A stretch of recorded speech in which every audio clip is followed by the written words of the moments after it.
Hello traders, welcome back to another watchlist video. Now since July 16th, the market started making higher highs and lower lows, or in the other words, short-term bull rally.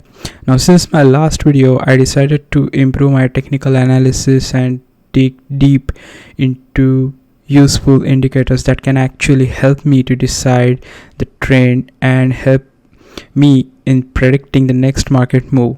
In my last video, I mentioned that I am a little bit concerned with this bull market, but after doing some technical analysis, I found that we are in the middle of the bull run, and I will explain that in a little bit. But for now and for the upcoming few weeks, we will remain in this trend. In my last video, I also covered more than 50 stocks, and it was kind of a bit too much to talk about regarding particular stock in depth. So from now on, I will cover just a handful of the stocks that have something going on. Okay. Also, in each stock, if possible, I will just cover the scenarios that can potentially develop going into the next few days. So all the scenarios are marked by either A, B. A means like going up, B coming down, and both of those moves are marked by these arrows with green and red color, so it will be easy to understand what's going on there and what I'm talking about. So without further ado, let's get started. Now starting with the Nasdaq. On Thursday and Friday, if you look here, market was choppy.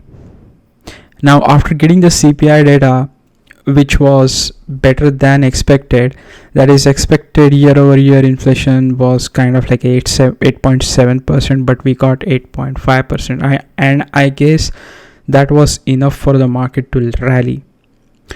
Now as we are in the uptrend, it seems like we completed 3 waves as per the Elliott wave theories. So I mark these waves over here. This is the start point. Here we complete our first wave, then got a pullback which completes the second one. This is a long uptrending third one, and if this third wave is complete, then we can expect a pullback, which that pullback will be half of this length approximately. So you can expect it to pull back right over here and then move back up, breaking this previous higher point. Now the third wave might complete, as I said, like 13,874. Now if that happens, then as I mentioned previously, there are 2 scenarios. Scenario A will be pullback from that level that will bring us to 13,577. Let this pullback from the current point, then we can retest this 12,962. That's a pullback that I'm expecting. This and this cannot be the same, so this might be a little bit shorter, probably around 13,000 or 13,200 level. We can see that pullback, and from then we can shoot up, and on the upward trajectory we can maintain this target of 14,399. That's extreme level. So those are the 2 scenarios that you need to watch. Now in the bull case, we can retest this level 13,869, pull back a little bit right towards here 13,538, and then move back again. In case of downside, we might get a retest and sharp projection towards 13,000 level. Now the previous pricing that I mentioned was, I was talking about this Elliott waves, and based on that I drew these 2 scenarios. Either of them can play out, and the third possibility is we can get a rejection from this one starting from the current price point, which will start the 4th wave, and then we can complete it halfway through and get a fifth wave up. So just have all the scenarios in mind, and if you miss something, just rewind and watch it again. Moving on to S&P 500. Technically both S&P 500 and Nasdaq have the similar structure or the formation, but this time S&P 500 is looking more bullish than Nasdaq. At the current price, there are two scenarios possible. Scenario A is push higher. Right now we are at 4281. Break through this 4298 or the 4300 barrier, push higher and get a rejection from this high, that is 4378. And in the scenario B, which is on the downside, we can retest this 4298 level and come back down straight towards 4200.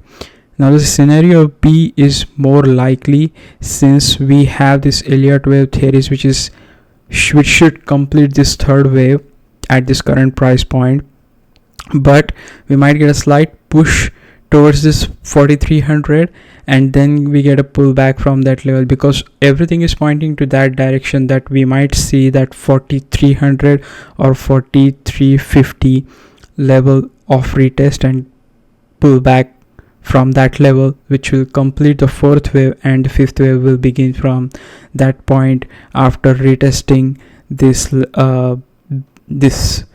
previous resistance as a support. Moving on to Russell. Russell is not that much different from the both S&P and the Nasdaq, but in a current market condition, watch for the retest of this 202 level and pull back down towards 191.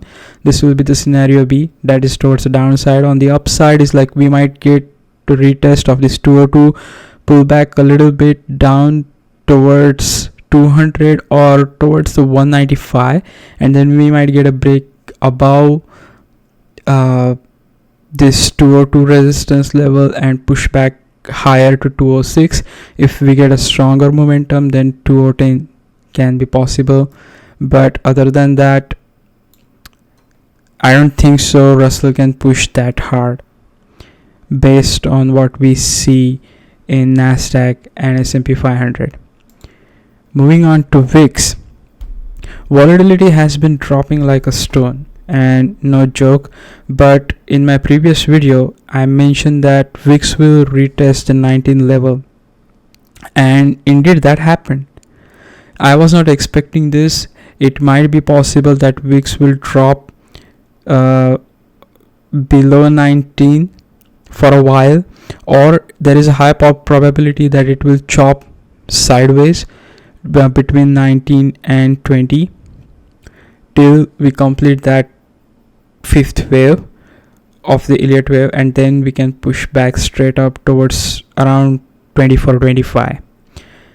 Here I drew this Elliott wave, so we completed the first wave, second wave, now the third wave, and the fourth wave will be the less than 50% of this first wave, which indicates that it might come close to the 24-25 and then pull back down once again, which will initiate the fifth wave, and then we might see a stronger push towards the upside in VIX, but that will take probably a month or so. So we have ample amount of time for this bull rally to continue. That continuation will not be that strong as it was at the beginning of the third wave, so just be cautious, take it day by day and proceed accordingly. Now the first stock that we are going to watch here is Apple, and Apple is very important because it weighs heavily both in S&P and Nasdaq, and when Apple moves, it takes entire market with it. So that's the power of Apple. And who would have thought that we will see the 170 range once again, when few months ago we reached to 128.95 level. That's completely insane, and it doesn't make any sense. Like, what's going on in the market based on the economical condition, but that's the market. It can be rational at a given period of time, and you just have to take for what it is. Now, based on the Elliott wave theory, we are at the end of the third wave. So this was the first, second, third. This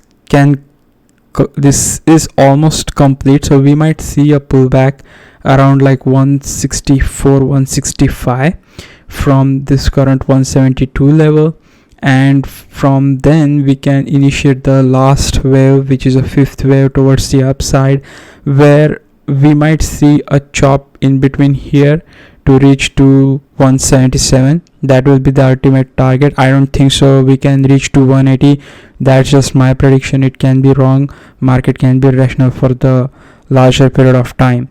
So here we have the two scenarios. The first one, we can push towards 174 and then pull back down, or we can push towards 174, come back down right towards here, retest this 170, 171 level as support again, and then bounce back even higher towards 177 or probably 180 or probably all-time high. So these are the multiple scenarios that are related to Apple.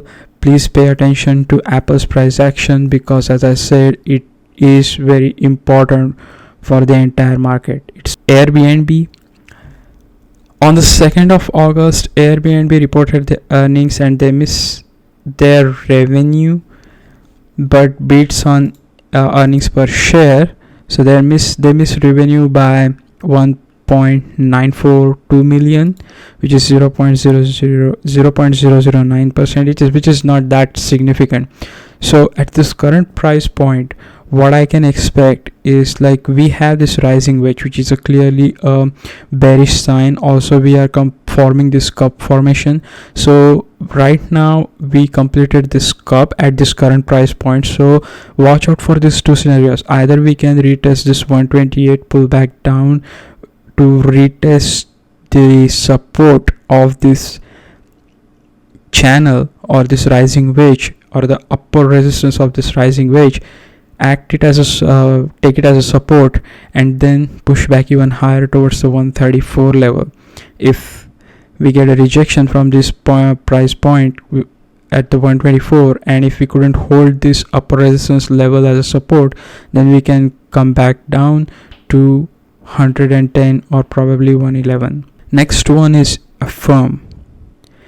AFRM broke its downtrend and moved to the 30 level and pull back to retest the trend line support at 22, and then bounce back again right here towards crossing this 32 resistance, and then push it even higher towards $40 level. Now what I'm expecting here is their earnings are on 25th, so we might see a possible retest of this 47.75, and at that point probably earnings move will priced in, and after earning it will drop. If that doesn't happen, and if they reported their earnings like better than expected, then we might see a push towards this 54 level and even beyond that. But I don't think so that will happen. Let's see what a firm present in their earnings and in the future guidance. That will determine its price, whether it's want to come down or it will go up. Right now I can see that with the bull market, it can easily push towards 48. So that's why I just marked here with only one scenario. Next one is Amazon.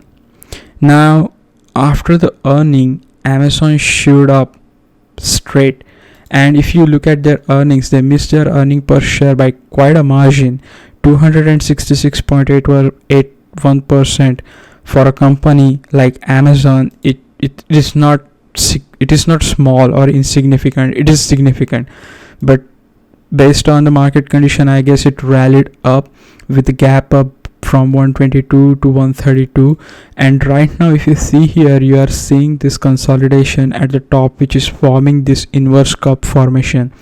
This is a bearish sign, and what I'm expecting from this level is either if there is any steam left, we can push towards 145 and then 150. If not, then either we can in A scenarios, there is a sub scenario, like we can retest this 145 level, come back down to 140, act it and take it as a support, and then push back towards 150. In other case scenario, we might chop here a little bit and come down towards 132. At that point, we will be at the edge of the gap fill, and based on the market condition, if at this point, if market completes its fourth wave and started moving up again, then we might see a bounce from this gap fill. So just keep these two scenarios in mind, because it will give you a better opportunity to take a trade on the both sides. Upside is limited, downside is more prominent, so just keep an eye on its price action. Boeing is, I don't know, man. It's like you can see they missed their earnings, both earnings per shares and revenue, and still it is moving up, which is completely mind-boggling. So what I'm expecting right now, it is entering into this resistance zone or the chop zone that I drew over here with this red rectangle, and we are close to the kind of like a quarter length of this resistance zone. So we might retest this 176 level at the max. At that point, we might get a rejection coming down towards 162, and at that point it will fill this gap, which is very tiny, from 160 to 162. Otherwise, if we get a constant continuation in the bull run, then we might see a break above this 175, reach to 180, come back down as a support, and then move higher towards 184, 185 level. Those are the things that I'm seeing here based on the technical analysis. But again, rising wedge cup formation, so we might expect some kind of like a pullback. Disney is very interesting because I mentioned that based on the Netflix earnings move, it might show the similar reaction to its earning, and exactly that what happened on their earnings. Well, they beat their earnings in both EPS terms and revenue terms, so that was a good. So Disney gapped up on it after its earning from $112 to $117, and I think like it will push even higher towards 127. At that point, it will get a rejection and come back down towards this gap fill, which is at $117. So that's the only scenario that I'm seeing right now based on the strength that it has behind it. So it can easily make that move. ENPH. Yes, energy stocks had its days, and I think like for the first part of the year, energy stocks were too strong, and now they are kind of like a fading away or coming down a little bit in a consolidation zone. But ENPH, this move was kind of like a mind-boggling. Based on their earning, it shoot up, reached to its all-time high at 308, 309 or something. And right now, similar to Amazon, it is making this consolidation pattern or the inverse cup formation. And what it indicates is like we are going to come down towards 281.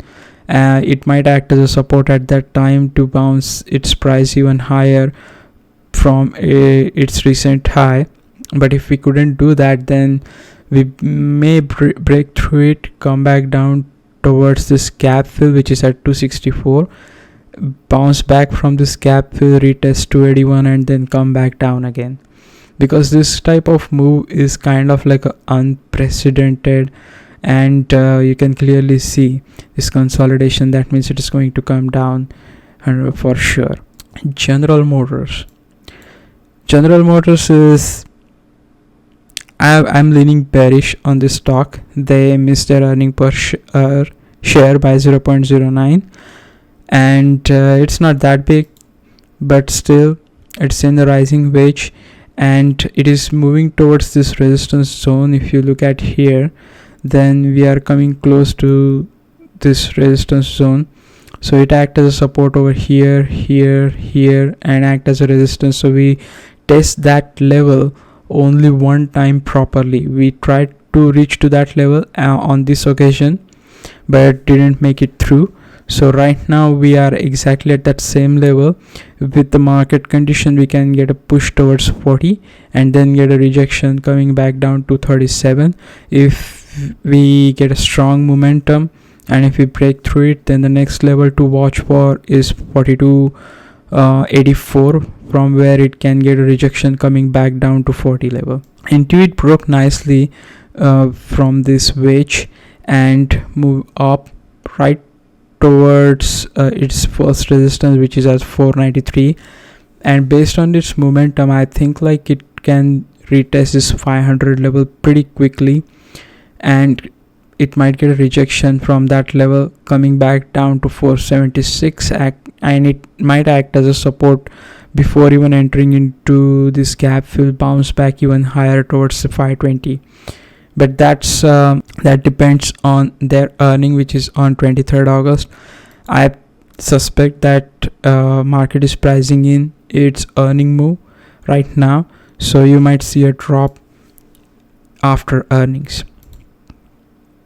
ORCL, another flag, inverse head and shoulder or the cup formation. That cup formation will be completed around like 82 level. Right now we are at 79.50, so expect a push towards 80, rejection coming back down to 77, and that will act as a support, and we will push even higher. I hope that market conditions will remain bullish at that time.